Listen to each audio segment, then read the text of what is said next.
Texto y contexto, una enseñanza seria y profunda de la palabra de Dios, con el pastor César Castañeda. No os conforméis a este siglo, sino transformaos por medio de la renovación de vuestro entendimiento. Texto y contexto presenta Iglesia Cristiana, Palabra y Renovación.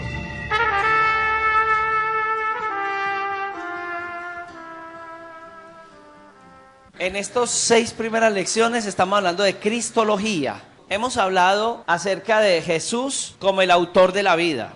Y dentro de la Cristología, como hemos escuchado, como acabo de hablar, tantos conceptos que por ahí nos llegan, entonces el objetivo es ubicarnos en quién es Jesús. Algunos han visto a Jesús desde el punto de vista que no es. Por ejemplo, si le preguntas a un testigo de Jehová quién es Jesús, a él le han enseñado que Jesús es un enviado de Dios, que es otro hijo de Dios. Es más, Satanás es otro hijo de Dios para los testigos de Jehová. Pero Jesús no es Dios, es un enviado de Dios, es un Dios con D minúscula para ellos. O sea, no es Dios, no es el Dios de la Biblia. Es el concepto que ellos tienen. Y como la Biblia presenta la humanidad de Cristo, que se despojó de todo, entonces Cristo era como hombre. Y entonces cuando le preguntaban cuándo sucederán, por ejemplo, los eventos por venir, él dice, yo no sé. Eso lo sabe mi Padre que está en el cielo. Pero era en su humanidad que él se había despojado. Entonces él le dice a la gente, después de que yo me vaya, cosas mayores harán. ¿Cómo así? O sea, Jesús no tenía todo el poder y toda la autoridad, y nosotros podemos hacer cosas mayores. Entonces el testigo frente a esa mala formación va a ver al Señor Jesús no como Dios. Cuando vemos a Jesús como el creador de las cosas, de la vida, en las clases pasadas nos dimos cuenta que Él creó todas las cosas por Él y para Él. Y lo vimos que Jesús es Dios, porque en Juan 1:1 decía, en el principio era el verbo y el verbo era con Dios y el verbo era Dios. Es más, la antigua versión dice, y Dios era el verbo. Entonces ya nos está ubicando y nosotros, Dios mío, ya entendemos a Jesús como el autor de la vida. También lo vemos dentro de lo que hemos visto, que Jesús encarnó, que Dios tomó forma humana y que en Jesús estaba la plenitud de la deidad de Dios, o sea, el Padre, el Hijo y el Espíritu Santo. Él lo representó. Al preguntarle a Jesús, muéstranos al Padre, tranquilamente él pudo haber dicho lo que dijo, ¿cierto? Tanto tiempo que estoy con vosotros y no me habéis visto. Algunos dicen, sí, ve, Él es el Padre. Entonces ya estamos hablando de conceptos que son de la unicidad, que no entendiendo todo el contexto bíblico, erran en eso. Y entonces dicen, no, es que Jesús es el Padre.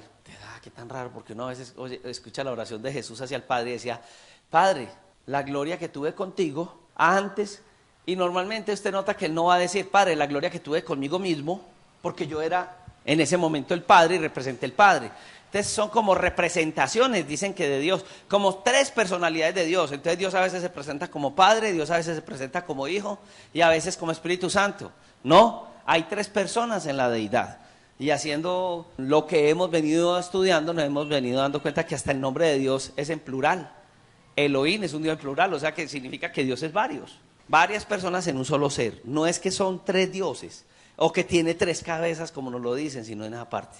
Eso es lo que hemos visto hasta el día de hoy. Y que cuando dice que Jesús es la palabra o el verbo encarnado está mostrándonos que esta palabra es viva y que Jesús tomó forma humana, y entonces tenemos claridad frente a esto. Ya nos damos cuenta entonces que Él creó todo, pero nos guía hacia Él mismo. ¿Cómo llegamos nosotros a Dios? A través de Jesús. Entonces veíamos que nuestra misma oración no era igual. La oración nuestra no podría ser, Padre, te doy gracias, Jesús, te doy gracias, Espíritu Santo, te doy gracias, porque hay una forma, yo soy el camino, la verdad y la vida, nadie va al Padre sino por mí, y en ese acercamiento a Dios siempre nosotros deberíamos, en un principio más bíblico, orar, Padre, en el nombre de Jesús. ¿A quién oramos? Al Padre. ¿A través de quién? De Jesús. ¿Y quién está intercediendo en la oración que estamos haciendo? Es la obra del Espíritu Santo. Cada uno tiene una función. La deidad tiene una función como tal, y les dije que más adelante vamos a tener un tema sobre la deidad. Entonces Él nos habla acerca de eso, y viendo que Él es el camino, algunos tenían el concepto de que cualquier religión lo llevaba a Dios. Entonces alguien decía, el brahmanismo lo lleva uno a Dios. La gente que sigue dice, no, es que Alá también es Dios. Lo que pasa es que unos le llaman Alá, otros le llaman, pero cuando vamos a la Biblia nos damos cuenta que Alá no es Dios. Y cuando entramos en el Corán nos damos cuenta que los musulmanes necesitan a Dios, a Jesús, porque la representación que ellos tienen del Dios no es el Dios de la Biblia. Y todo lo que no es Dios en la Biblia, que quiere tomar el papel de Dios, lo hace Satanás. Alguien dirá, pastor, un momentico, porque cuando los judíos salieron de Egipto, la expresión que se hizo allá era que el Dios de los judíos era Dios de dioses. Y usted va al texto de Éxodo y dice que era Dios de dioses. Entonces, ¿quiénes son los otros dioses? Yo le quiero decir que al contexto bíblico el Señor nos ha enseñado en la palabra que no hay otro Dios fuera de Dios. Entonces esos dioses con D minúscula que figuran en Éxodo, ¿quiénes son? Son dioses falsos, o sea, los dioses egipcios que no eran el Dios verdadero. Entonces usted va a ver cómo Dios vence a los dioses de Egipto, manda 10 plagas, cada plaga representaba un dios egipcio vencido. Entonces Dios venció al dios de las moscas. Entonces Jehová venció al dios de la fertilidad en el Nilo. Entonces cada uno de esos dioses, de esas manifestaciones, de esas plagas, representaban un dios de Egipto y Dios pasó por encima de ellos. Por eso cuando sale de Egipto, como ellos tenían esos conceptos de esos dioses, decían, uy, el Dios de los judíos es Dios de dioses. O sea, estuvo por encima de los dioses que ellos creían. Mas no es el concepto de que entonces hay diosesitos y hay un Dios grande. Hay un concepto teológico perdido que tienen los dominionistas y usted se lo va a encontrar a los pastores de la prosperidad. Por ejemplo, hay un pastor que dice que como yo soy Dios pequeño, hijo de Dios, ¿y cómo se llama mi papá? Pregunta a él. ¿Cuál es el nombre de Dios? Jehová. Entonces, ¿cómo te llamas tú? Jehová Junior. Y hermano, ojo con eso. Lo grande que hay en nosotros es Dios. Si usted tiene algo que tiene valor en su vida, es que tiene de Dios. Dios le ha dado valor a su vida. Pero como tal, usted no. Entonces, a veces nos habla sobre el superhombre, sobre el superego, y dice, tú eres un triunfador, tú eres un grande. Y por eso a lo último nos ponen a decirle a Dios, Dios, en el nombre de Jesús sana, en el nombre, Dios obra, Dios abre. Un momentico, Dios es omnipotente y Dios actúa bajo los principios de Dios mismo, pero Él es soberano. Entonces yo no puedo decir, en el nombre de Jesús te sanás. Un momentico, y si Dios no lo quiere sanar porque lo está tratando, Pablo 3 veces pidió que le quitaran el aguijón de la carne y no se le quitó. Entonces mire que a veces nosotros oramos mal, puede que tengamos discernimiento en ese momento y nos demos cuenta que lo que la persona tiene en la administración es un espíritu inmundo. Entonces uno dice, no, lo que este hombre no, como los apóstoles lo dijeron en algún momento, lo que este hombre tiene es algo que el enemigo ha colocado y sale, pero es algo que viene con dones espirituales. El hermano viene cansado y se duerme en el culto. Sale espíritu maligno de sueño. No es un espíritu de sueño. Se levantó a las 4 de la mañana y a esta hora todavía está por ahí dando vueltas. No es un espíritu de sueño, es que está cansado. Gracias a Dios que viene al culto. Pero a veces nosotros tenemos conceptos que se nos meten porque escuchamos y andamos en un medio donde todos los hermanos nos metemos a enlaces, nos metemos a una cosa y escuchamos eso. Y todo lo que... Por eso tenemos que ir a la doctrina. ¿Qué habla Pablo a Timoteo? ¿Y qué nos habla, pues, no solamente a Timoteo, que nos enseña a nosotros como Timoteos? ¿Cuántos somos Timoteos? ¿Cuántos estamos creciendo en la fe? ¿Qué nos manda la Escritura? Ir a los rudimentos de la fe. Esto que estamos estudiando semanalmente son los rudimentos de la fe.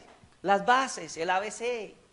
Amén. Hay que volver. Hoy un pastor decía en una reunión que teníamos que el lema de la misión, muchas iglesias que ellos manejan, es somos la iglesia del siglo XXI. Ah, está bien. Entonces él decía, ¿qué es la iglesia del siglo XXI? Es diferente, el evangelio de nosotros es diferente porque tiene que ser un evangelio para el siglo XXI. Entonces el evangelio de nosotros tiene que ser un evangelio más social. El evangelio de nosotros tiene que ser albergador. Y él tiene conceptos, por ejemplo, que si una pareja de la iglesia tienen un problema, divórciense, que aquí hay otra hermana y allá hay otro hermano y vuelvan a casar. Porque la iglesia del siglo XXI. No, hermano, yo le decía, ojo. Puede que nosotros hoy entendamos que la gente para recibir la palabra sea, tal vez no nos podamos reunir en un templo, todos, y tal vez el pastor tenga que, o algún hermano de la iglesia, un discipulado de estos en Sky, y le enseña los principios de la fe. Y la iglesia del siglo XXI es la iglesia que tiene medios de comunicación para hablarse, para predicar, pero decir que vamos a cambiar la Biblia y que vamos a cambiar los principios bíblicos porque nos vamos a acomodar a un mundo moderno, se sale de los rudimentos de la fe. Bien, entonces, hasta ahora lo que hemos aprendido es que Jesús es el camino. Cuando veíamos la llave del ministerio, veíamos que los primeros apóstoles tenían que haber sido formados al lado de Jesús. Usted ve que los 12 apóstoles, hoy que hay tanto apóstol, que realmente el término no debería ser apóstol, sino misionero. Entonces, los 12 apóstoles, que el término era apostelo, eran los que estuvieron con Jesús. Por ejemplo, cuando Judas muere, ¿por qué fue reemplazado? por alguien que estuvo con Jesús. Tuvo que haber estado en su ministerio, ver la muerte y resurrección de Jesús. Habían unas condiciones que dice Hechos capítulo 1. Y entonces le dice la doctrina a los apóstoles. Ah, es que era la de ellos. Era la doctrina que Jesús colocó en ellos. Y ellos tenían que transmitirla a las demás personas y tenía que ser gente de ahí que estuvieron con él. Ya aparecen otros hermanos que son llamados a ir a discipular, a ir a abrir obras, a ir a abrir iglesias. Y la Biblia le llama apóstoles, pero no son apóstoles escritos en griego como apostelos, sino apóstolos, que significa enviados a... Hoy le llamamos misioneros. Esa goma de llamarse apóstol y de que usted vea muchos pastores, esos pastores que se hacen llamar hoy apóstoles, a veces ni misioneros son. Porque tienen una iglesia y no abren iglesias. Un apóstol es el que va, funda una iglesia, está 1 o 2 años, va y abre otra iglesia, 1 o 2 años. Eso es un apóstol. Hay gente que, estás comenzando una iglesia, hacele, mándame los diezmos, te patrocino, te colaboro, Y ya cuando tiene a 20 ahí trabajando para él, es que un apóstol. Y nunca es más, ni visita esas obras. Eso sí, ¿cuánto entró? No, hermano, eso no es un apóstol. Pablo les decía a sus grandes apóstoles, se burlaba de ellos, queriéndoles decir falsos apóstoles. Y misioneros hay. Amén. Lo otro que acabamos de ver en el camino es que Jesús es el camino y nos ha dado una forma de hacerlo. Ahora, nosotros vimos en la última parte a Nicodemo, que Nicodemo se acercó a Jesús, que Nicodemo era el principal de la sinagoga, o sea, el intérprete bíblico, y se acercó a Jesús. Y Jesús inmediatamente lo abordó y le dijo, tenés que nacer de nuevo o ser regenerado. ¿Cómo así? Me tengo que meter al vientre de mi madre, etcétera. Y Jesús le dice, no, ¿cómo se nace de nuevo? ¿A través de qué? Del agua del Espíritu. Entonces muchos dicen, a través del bautismo. Mano, esa es doctrina que está errada. Porque para ser salvo no es que yo sea bautizado. Para ser salvo es que Jesús haya lavado mis pecados. O sea, la salvación la dio Jesús en la cruz. No la da un bautismo. Ah, pero es que la Biblia dice, cree en el Señor Jesucristo y será salvo. Sí, eso está en el capítulo 2:38 de Hechos, pero en el 3 dice que arrepentidos, convertidos y bautizados. Entonces mire que no es el bautismo. Hay todos unos pasos, el contexto nos lo está mostrando. Entonces cuando entramos en ese concepto, hay un camino, el camino es Jesús. A través de Jesús yo alcanzo la salvación. El camino ya Dios lo ha trazado a través de él y el nuevo nacimiento se va a gestar. Tenemos que nacer del agua y Jesús dijo que el agua es la ¿qué? La palabra. Y les decían, ustedes ya están limpios por la palabra.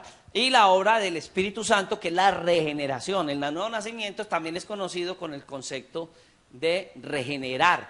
¿Qué regenera Dios en uno? Una nueva persona. ¿Quién podría decir que alguien es regenerado? Quienes nos han conocido desde el pasado. Porque puede que usted venga y gloriale, sí. Y llega a la casa y la mujer dice, ¿qué hubo? Cambiaste el bareto por una Biblia, pero seguís siendo el mismo maltratador, grosero, vulgar, Cambió esa persona, está regenerada esa persona. Cuando una persona nació de nuevo, cuando esa persona ama a Dios, cuando esa persona se consagra a Dios. Bien, y que el mundo a lo malo le va a llamar bueno y a lo bueno malo. Entonces lo ven a uno con una Biblia y dicen, este enloqueció. No cargue tanto a esa Biblia, se le va a rayar la cabeza, atrás. Pero no es así, no es eso. El concepto que está hablando aquí es nacer de nuevo. Entonces es que la palabra me ha transformado y que ha afectado lo que yo soy. Entonces ahí es donde la Biblia dice, el que robaba no robe más, el que mataba no mate más. Porque es la autoridad de la palabra. Los que recibimos a Cristo que Dios nos dio, la autoridad, la potestad de ser hechos hijos de Dios. Él es el camino, Él nos va guiando, a través de Él hemos de nacer de nuevo. Y Efesios nos va a hablar en el capítulo 2, versículos 3 y 4, desde el 1, acerca de la necesidad de nacer otra vez en agua y en espíritu. Bueno, ¿qué más hemos de aprender en esta noche? Porque ya hice un resumen general de la lección. Normalmente voy a dar una lección en una sola clase. Me he demorado 2 porque me gusta que todo quede bien masticado y al iniciar un nuevo ciclo de aprendizaje hay cosas que hacerle. Entonces hoy hice como un gran resumen de lo que hemos tratado. Ahora, hablando de quién es Jesús, el autor de la vida, también vamos a ver a Jesús el que da vida. ¿Por qué Jesús como el que da vida? Porque aunque Jesús es el autor de la vida, y la Biblia ya nos mostraba que nosotros estábamos muertos en nuestros delitos y pecados. El pecado nos dañó, el pecado nos destruyó. Entonces Jesús va a regenerar, ya hablamos del nuevo nacimiento, pero hablemos de esa aplicación del que da vida. En Juan 3:3 vimos que él le dijo a este hombre la necesidad de ¿qué? De nacer de nuevo. ¿Qué dice Juan 3:16? Quiero que abra su Biblia porque les voy a mostrar una cosa dentro de su Biblia. Pues les he dicho, si usted tiene su Biblia en un celular, pues está bien, pues como no va a tener uno la Biblia, está bien. Pero la Biblia en un celular no es lo mismo que en físico, porque en físico la Biblia va a tener algo. Yo le recomiendo que cuando compre una Biblia, en la librería hay muchas Biblias, que es que la Biblia de las promesas, que la Biblia de yo no sé qué, yo no sé cuándo. Compre una Biblia que tenga semitítulos. Compre una Biblia que tenga al pie de esos semitítulos otros textos bíblicos, eso se llaman los textos paralelos. Y ojalá la consiga con una concordancia. Usted no necesita una Biblia de estudio en primera instancia. Usted necesita una Biblia que tenga concordancia y que tenga semitítulos y que tenga debajo de los semitítulos textos paralelos. ¿Qué dice Juan 3:16? Muy bien. Entonces, ¿cuál fue la actitud de Dios para nosotros? Para que ya entremos como en esa dinámica de que contestamos y preguntamos y eso. El amor. De tal manera amó Dios a nosotros. ¿Qué somos nosotros? La comparación que una vez ve es, Dios es eterno, Dios es santo, amén, Dios es puro y nosotros somos pecadores. Hay una comparación que, respetando las distancias, es como si nosotros fuéramos como una cucaracha. ¿La cucaracha fastidia o no fastidia? ¿En dónde se mantiene la cucaracha? En la suciedad. Y como si nosotros, la diferencia es mucho más grande, pero lo voy a colocar así. Fuéramos una cucaracha y la pregunta es como si Dios fuera así como nosotros y Él viera la cucaracha y de tal manera amó a esa cochina y vil cucaracha. Eso éramos nosotros. La gente cuando uno la evangeliza dice, ay, yo no soy malo, yo no hago mal a nadie, yo no robo, yo no mato. No hay nadie bueno, no hay justo ni a un uno. Ya lo he dicho, ni Elías, ni Enoc, nadie de ellos fue bueno. Elías no fue tan bueno, ni Enoc fue tan bueno. No fueron salvos. En primera instancia tuvo que Jesús ir a la cruz para poder rescatarlo. Y en la época del Apocalipsis, en la tribulación, ellos dos van a venir como los dos profetas, que van a tener que morir, porque la Biblia dice está establecido para todos los hombres que mueran una sola vez y después del juicio. Ellos no han muerto, ellos fueron arrebatados. Moisés murió y Jesús escondió su cuerpo, pero ellos dos no. Van a venir a predicar. Y después ya les contaba a ustedes que de ahí se van a levantar los 144,000 predicadores judíos, verdaderos testigos de Jehová, no los que hay por ahí. Porque son 12,000 de cada tribu. Cuando le llegue un testigo de Jehová, dígale, hábleme. ¿Y de qué tribu es? Muéstrame tu genealogía si sos de la tribu de Dan, de Aser, de... No, no son, porque según la Biblia los 144,000 son judíos. 12,000 de cada tribu de Israel. Se confunde la cosa. Entonces dice que Dios manifestó ese amor hacia nosotros y que dio a su hijo. ¿A cuál hijo? No, pero a su hijo con la J, Jesucristo. Muy bien. En ese versículo 16 quiero que usted me conteste, ¿qué es lo que nos ofrece Dios a través de Cristo? Vida eterna. Fuimos hechos para la eternidad. ¿Usted cree que Adán y Eva iban a morir? Ellos no iban a morir. O sea, el ofrecimiento, Dios ya sabía qué iba a pasar, pero el ofrecimiento era que fueran eternos. Mire que cuando ellos pecan, ¿qué es entre el juicio que Dios coloca en ellos? ¿Cuál fue el juicio que Dios les colocó? ¿Cómo dice mi amado hermano? Sí, claro, el Señor entonces, cuando ellos pecan, ellos pierden varias cosas. Uno, dice la Biblia que entró la muerte y la enfermedad. O sea que ellos no les daban ni una gripita, ni iban a morir. Cuando el pecado entró la muerte y la enfermedad. Perdieron en ese momento esa posibilidad. Entonces, Dios nos ofrece vida eterna, eternidad. El que muere en Cristo realmente no muere.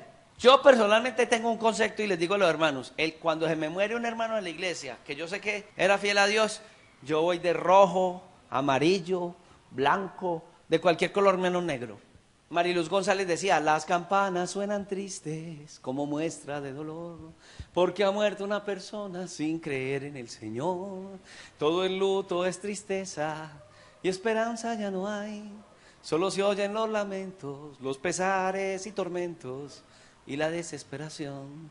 Pero termina diciendo, mas cuando muera yo no deben llorar, porque viviendo estoy en Cristo el Señor. Será un leve dormir y un eterno despertar, porque en la mansión de gloria, coronado de victoria, Cristo me recibirá, hermano. Entonces dice que para aquel que está en Cristo el morir ganancia es, pues pasó de muerte a vida, no hay nada que temer. Eso es una bendición. Entonces, Él nos dio vida.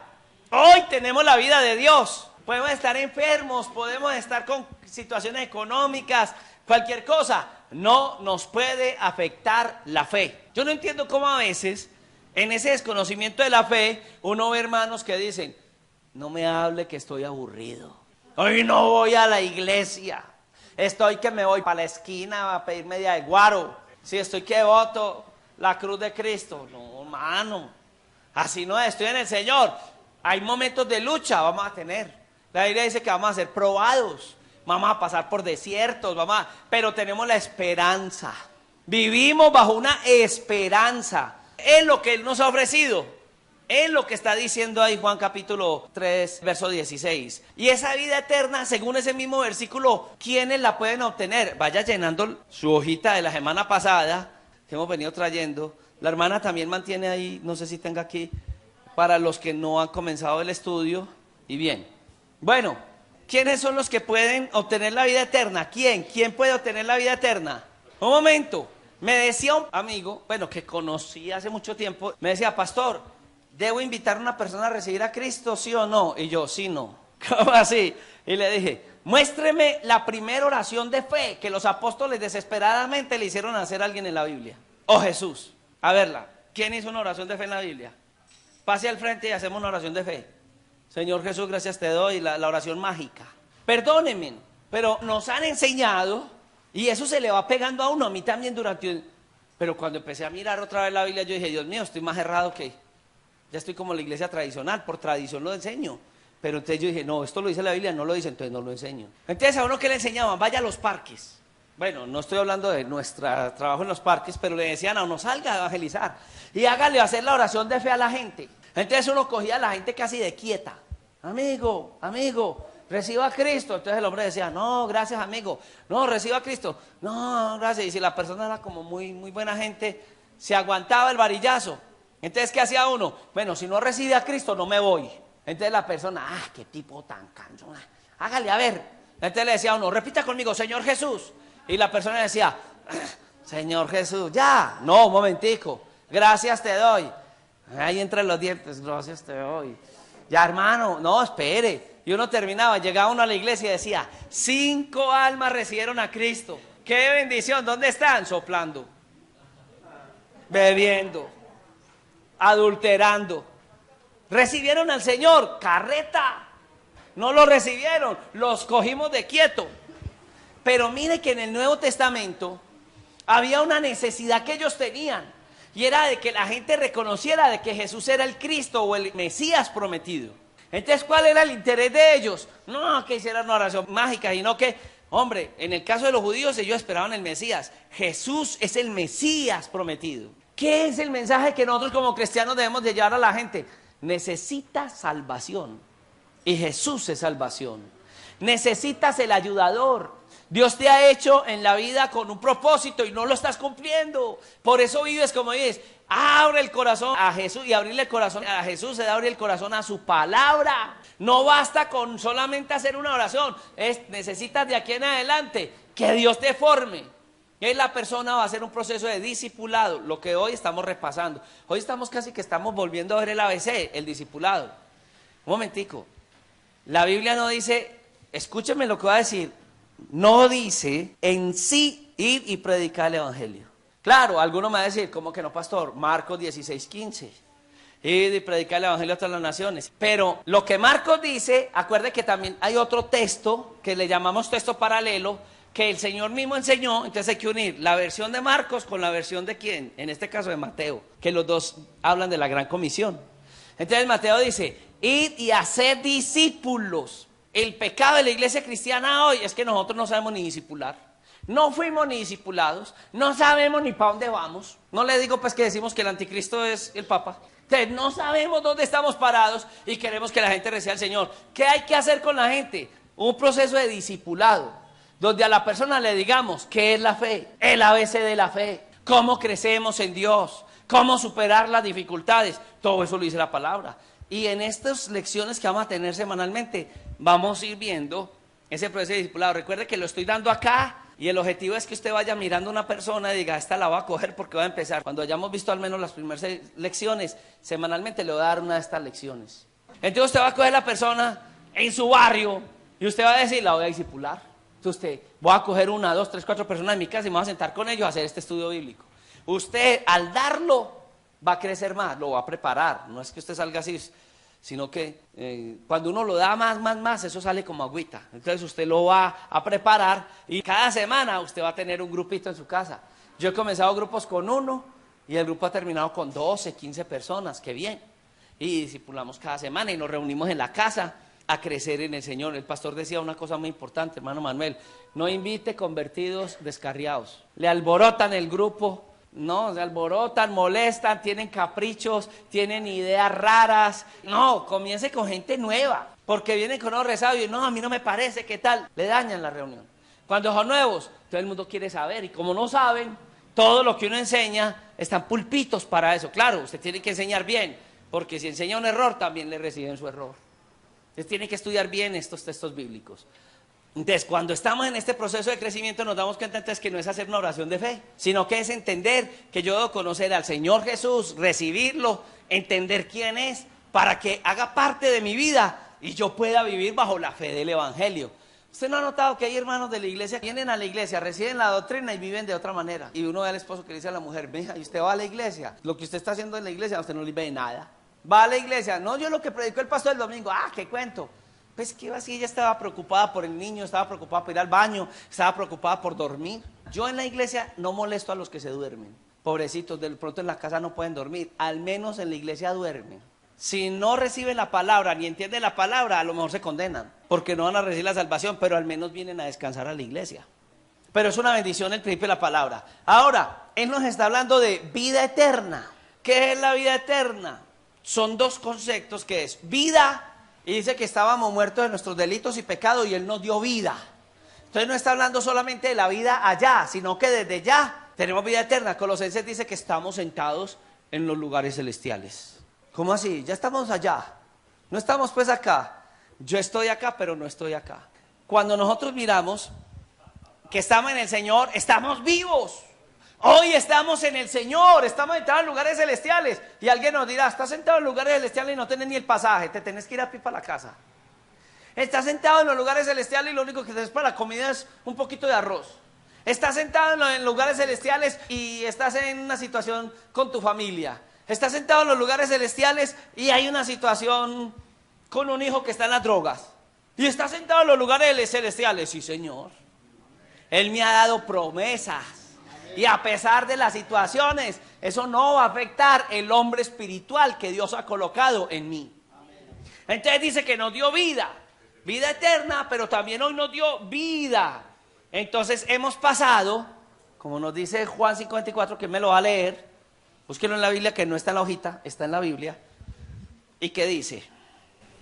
De cierto os digo, que el que oye mi palabra y cree al que me envió tiene vida eterna, y no vendrá a condenación, mas ha pasado de muerte a vida.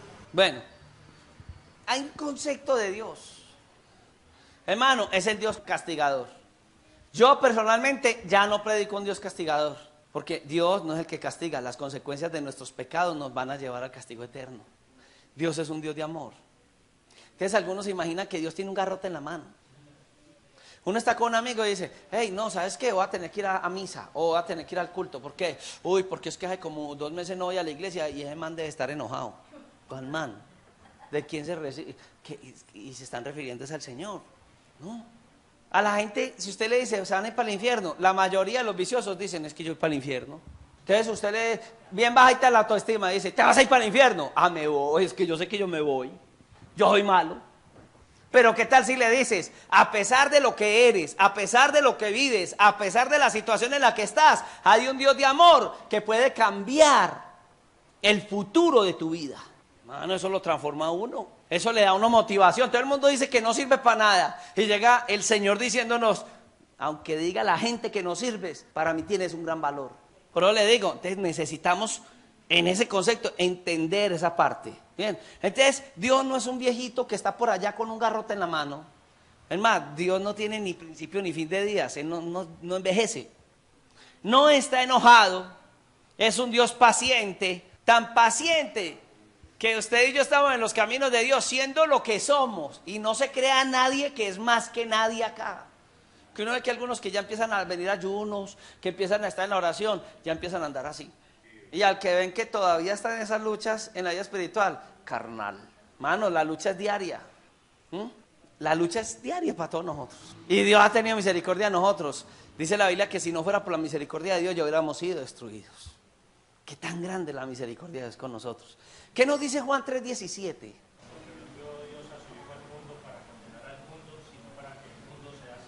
Muy bien, les voy a enseñar algo que les iba a decir ahora clave. Solamente lo van a aprender los de la Biblia. Los que tienen celular o no tienen Biblia en sus manos se van a perder de esta partecita. Cuando Jesús habla con Nicodemo, hay unas Biblias que si usted tiene las posibilidades económicas de conseguirlas así como esta, las palabras de Cristo en rojo. Entonces uno empieza a ver que hablan y en la mayoría de las Biblias en el verso 16 dice de tal manera amó Dios al mundo. En su Biblia debe decir eso en el versículo 16, un semitítulo en el versículo 16. Pero mire que Jesús sigue hablando. O sea, no debería haber un semitítulo ahí. Bueno, recuerde que la Biblia no vino ni con versículos, ni con capítulos, ni con semitítulos. Eran rollos, eran cartas que ellos mandaban. Eso lo vemos en el primer materia que vemos de instituto o de seminario o de universidad bíblica. Entonces, no está el semitítulo. Entonces viene hablando el Señor Jesús con Nicodemo y dice, porque de tal manera amó Dios al mundo, Y ya el verso 16 dice, porque no envió Dios al mundo para condenar al mundo, sino para que el mundo sea salvo por él. ¿A cuántos nos gusta ese concepto? Bien, entonces ahí nos dice, ¿es cierto que Dios vive enojado y se goza en castigarnos, sí o no? Según lo que estamos viendo por la palabra, no lo que yo estoy enseñando por mí. Ojo. Un buen predicador debe ser más bibliocéntrico que egocéntrico, o sea, no es contar historias. Una buena predicación no es contar historias. Una buena predicación no es leer un versículo bíblico y echar carreta de todo. Una buena predicación es hacer exégesis bíblico, ir al texto y encontrar lo que Jesús nos quiere, o el Señor a través de su palabra nos quiere enseñar a través del texto. Bien, entonces la mayoría de la gente le dice a uno, si ve, Dios no vino a condenar a nadie. Y yo le hago una pregunta. Por ejemplo, con Manuelita. Manuelita deja de ser Manuelita cuando peca. Deja de ser su hija cuando peca. Es lo que la gente dice. Entonces, yo soy hijo de Dios, haga lo que haga. Cuidado. Nosotros somos hijos adoptivos, adoptados, y somos hijos de Dios. Amén. Los fariseos habían sido llamados a salvación en el judaísmo. Pero mire que Jesús les dijo, ustedes son hijos de vuestro padre el diablo. ¿Por qué? Porque las obras del diablo hacen. Y por ahí hay listas, en Romanos hay una lista, en Gálatas hay una lista, en Apocalipsis hay una lista. Y el Apocalipsis dice, por ejemplo, los borrachos no entran al reino de los cielos. Ay, pero yo soy hijo de Dios.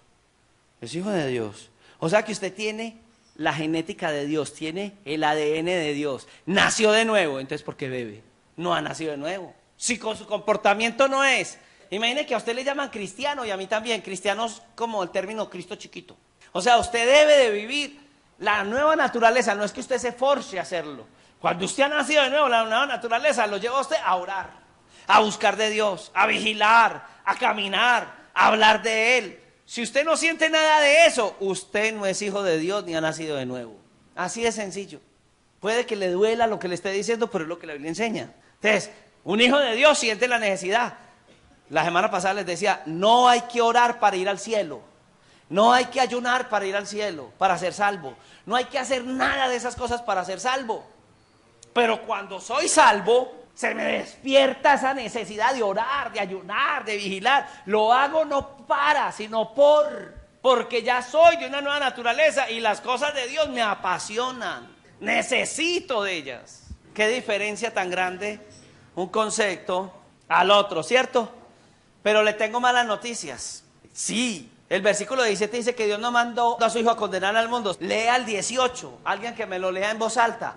Le tengo una muy mala noticia. El que en él cree no es condenado, pero el que no cree ya ha sido condenado, porque no ha creído. Creído en el unigénito Hijo de Dios. ¿Sabe qué significa eso? El que cree en Jesús no es condenado. Él no vino a condenar a nadie. Pero el que no cree en Jesús ya está condenado. Ya está condenado. Entonces alguien me dice, pastor, yo conozco una gente que fue muy buena gente, excelente, le daba de comer a los pobres, partía la comida con esa persona, buena gente. El único problemita pues es que no era cristiano, pues se iba a misa y eso, y era idólatra y esas cosas, pero era lo único. ¿Será que esa persona si se murió se condenó? Pues claro que sí, porque la fe no estaba fundamentada en un Dios vivo, estaba fundamentada en un Dios muerto, ya estaba condenada. El que no recibe a Jesús, entonces usted le dice, ¿va a recibir a Jesús? No. Una hermana me decía la semana pasada, me llamó, pastor, sí, ay, voy a llevar a una persona a los pies de Cristo, me encanta. ¿Qué le digo? Acérquese y háblele de la fe, empiece a decirle que se arrepienta de todos sus pecados, empiece a predicar el evangelio a esa persona. Y si la persona abre su corazón a Dios, pues ya ella con Dios, porque el corazón solo lo conoce Dios, es una lotería. Eso de predicarle a alguien que se está muriendo y que ya recibió a Jesús y que yo tengo la confianza, es Dios y esa persona. Porque hay gente que en el momento del hecho de muerte hace y Dios los vuelve a levantar y vuelven al pecado. Y entonces ella fue donde el hombre y le dijo, ¿quieres recibir a Jesús en el corazón? No. Ah, bueno. Se murió, esa tarde murió. Entonces me dijo, pastor, entonces ese señor que era tan buena gente, se condenó sabiendo que era tan buena gente y le ayudaba a tantos pobres. Y, hermana, ¿se acuerda cuando le preguntan al Señor, maestro bueno? Y él dice, bueno no es sino Dios, para él mostrarles. Si le ven bueno es porque él es Dios. Y cuando se le acerca le dice, no, pero es que ese hombre merece el cielo porque nos construyó una sinagoga. Mire la actitud de Jesús. No, hermanos. Dios me dé día, ¿cierto? Virgencita, si me sacas de esta, estaba en la cárcel acusado de un asesinato, no sé. Eso lo sabe Dios y él. Pero si me sacas, Virgencita, te construyo un templo. Entonces eso lo hizo bueno. A Pablo lo hizo bueno construir el barrio Pablo Escobar. No. Solo, mire que Apocalipsis 5, fueron a desatar el rollo y empezaron a decir, ¿quién es digno de desatar el rollo? Empezaron a buscar, hermano Manuel, no, William, menos, por allá, no. La hermanita con esa carita, yo no fui, no se halló digno de desatar el rollo. El único que desató el rollo fue el Cordero Santo de Dios. Entonces, hermano, sin Jesús no hay salvación. Sin Jesús, y la persona tiene que haber sido regenerada. En la misericordia de Dios, Dios podría hacer algo en alguien que Dios no sé en la vida que haya pasado. Pero hermano, eso solamente pues que yo lo vea con certeza, el bandido que murió junto a Jesús en la cruz. Pero eso es una lotería. Porque a la luz de la Biblia, la persona tiene que haber dado frutos dignos de arrepentimiento. Jesús no fue por la higuera, pasó junto a la higuera y la encontró y estaba frondosa. Higuera frondosa es sabrosa, o sea, ahí adentro hay fruto. Y fue a buscar fruto, no había nada. ¿Qué dijo él? No se halla en ti fruto jamás, ¿cierto? Fueron al pueblo. Dice el otro evangelista que cuando volvieron, ¿cómo encontraron la higuera el otro día? Seca. Árbol que no da fruto es cortado y echado al fuego. Hermano, no es decir que no, el Señor a la hora de la muerte tiene misericordia de Dios, no. Ay, yo pues por la Biblia... Es que es muy duro, uno mira la palabra y hermano, las cosas no es así. Bueno, según Juan 3:18, porque vamos al 18, hay una pregunta ahí en la pregunta 10. ¿Qué desea Dios para el mundo? Versículo 18, alguien que me dé la respuesta. ¿Qué?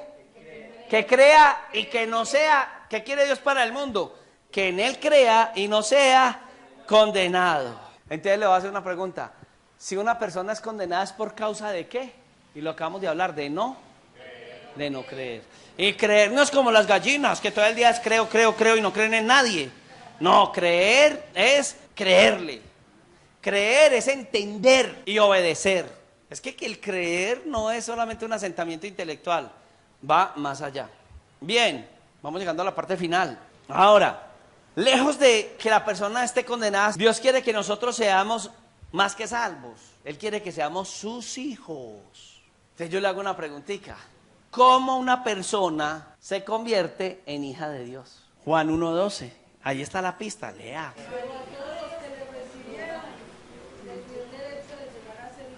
A los que le recibieron y a los que creen en su nombre. Ojo con eso. Les dio potestad.